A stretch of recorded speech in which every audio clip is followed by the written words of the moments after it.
Salut à tous et bienvenue sur Business 360. Avant que la vidéo commence et si tu veux gagner de l'argent en 2024 et en 2025, n'hésite pas à liker cette vidéo et à t'abonner pour ne pas manquer les prochaines vidéos qui vont bientôt sortir. Aujourd'hui, vidéo très spéciale car on va discuter d'un livre, on va plutôt même parler des 5 principes que je peux en retirer, que vous pourrez en retirer également après avoir lu donc Atomic Habit. Donc je l'ai lu il y a très peu de temps et voilà, je vais vous sortir les 5 principes à absolument retenir de ce livre. Alors tout d'abord, je vais commencer par décrire qu'est-ce que c'est qu'Atomic Habit, qui l'a fait, qui l'a écrit, etc. Ensuite, je vais vous parler du premier principe, puis du second, du troisième, du quatrième, enfin du cinquième. Tout d'abord, qu'est-ce qu'Atomic Habit? Alors, du coup, Atomic Habit, c'est un livre qui a été écrit par James Charles, qui propose une méthode simple et efficace pour construire de bonnes habitudes et se débarrasser des mauvaises. Donc c'est ça qui est vraiment central à retenir, c'est que en fait, Atomic Habit, comme son nom l'indique, en français c'est un rien peut tout changer. C'est justement ça, c'est que les petites habitudes où justement un rien peut vraiment faire la différence. Donc la vision centrale du livre est effectivement le fait que les petits changements quotidiens, bien appliqués, peuvent avoir un impact énorme sur le long terme. Donc ça c'est quelque chose qui est très important à retenir. C'est que même si vos petites routines quotidiennes, vous n'avez pas l'impression qu'elles ont un impact, elles en ont. Et même celles que vous faites actuellement, hein, c'est pas seulement des nouvelles habitudes à faire en début d'année, etc. Non, moi je parle même des habitudes qu'on fait tous les jours. Elles ont un impact énorme sur nous-mêmes. Et l'objectif du coup de ce livre, c'est également de comprendre comment les habitudes fonctionnent et apprendre à les maîtriser pour transformer sa vie, que ce soit sur un plan personnel, professionnel ou même mental. Donc c'est ça qui est bien avec ce livre, c'est que du coup il appuie extrêmement sur l'application, sur le concret. C'est-à-dire qu'on ne va pas seulement lire un livre de manière théorique sans qu'il y ait aucun exemple concret. Là, il donne énormément d'exemples, des choses à remettre en place de manière très pratique. Et c'est ça que j'aime beaucoup dans ce livre. Et pourquoi atomique? Comme ça fait référence à quelque chose de petit mais puissant, du coup, atomique, comme l'atome. L'atome est quelque chose d'infiniment petit et pourtant on arrive à créer de l'énergie nucléaire avec la fission de l'atome. Et les habitudes atomiques sont des fondations du changement durable. Premier principe, les petites habitudes mènent à de grands changements. Alors, l'idée clé là, c'est que les changements significatifs proviennent de l'accumulation d'amélioration de minuscules choses, donc exemple 1% chaque jour, et les petites actions quotidiennes ont un impact énorme sur le long terme. Donc il a donné l'exemple d'un entraîneur qui essayait aussi, qui a appliqué cette méthode d'améliorer la performance des joueurs de 1% tous les jours ou à chaque match.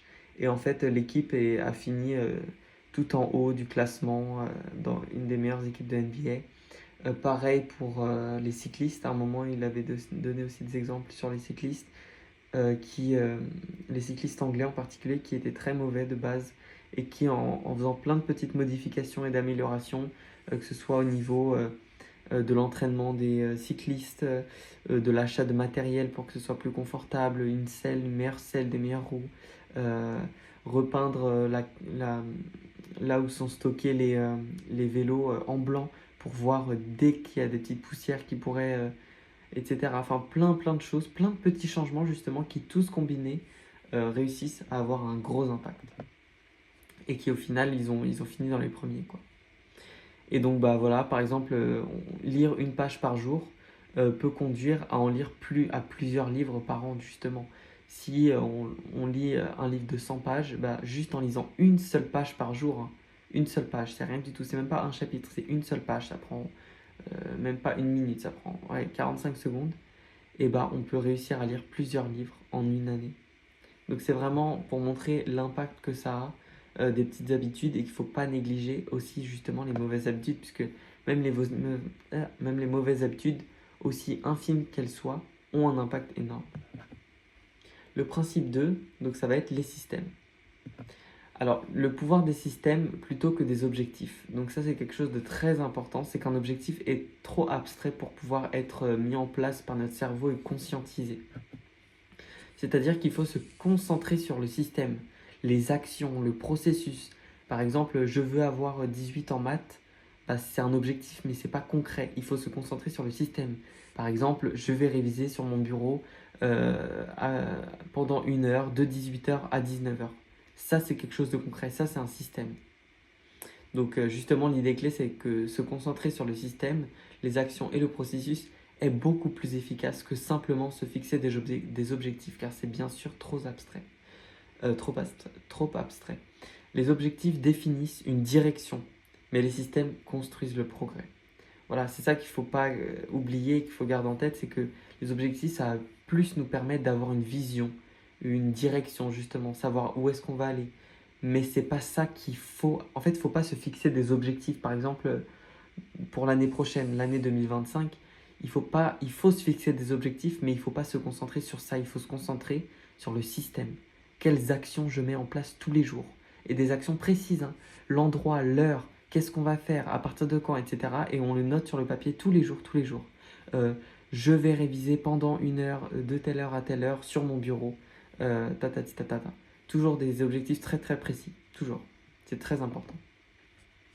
Donc voilà, si par exemple ton objectif est de perdre du poids, créer un système pour manger sainement et faire de l'exercice est beaucoup plus efficace que simplement se dire et viser perdre 10 kilos d'ici la fin de l'année.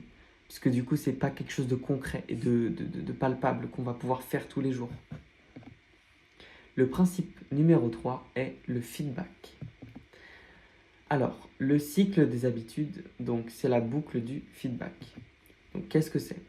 C'est que chaque habitude repose sur 4 étapes.